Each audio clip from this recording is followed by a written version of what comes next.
पिपाल भोजपुरिया एक छोटा सा सॉन्ग है।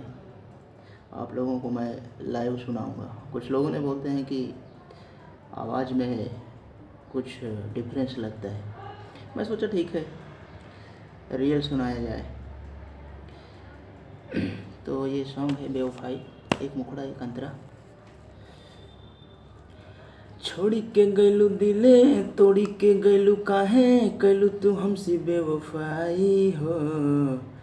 छोड़ी के गैलू दिले तोड़ी के गैलू काहे कैलू तू हमसे बेवफाई हो।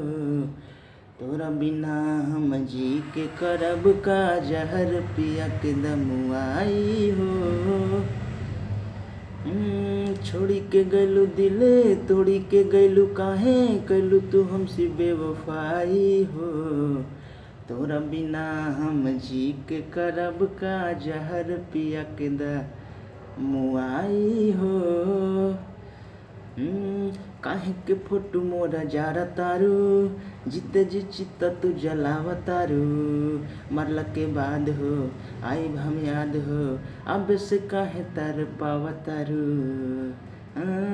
काहे के फोटो मोरा जारा तारू जीते जी चित्त तू जलावा तारू। मरला के बाद हो आई हम याद हो अब से काहे तर पावा तारू। रहल विश्वास काहे छोड़ी के साथ नाही तो के भुला हम पाइब हो। तोरा बिना हम जी के करब का जहर पिया के मुआई हो। तोरा बिना हम जी के करब का जहर पिया के मुआई हो। छोड़ी के गैलू दिले तोड़ी के गैलू काहे कैलू तू हमसे बेवफाई हो।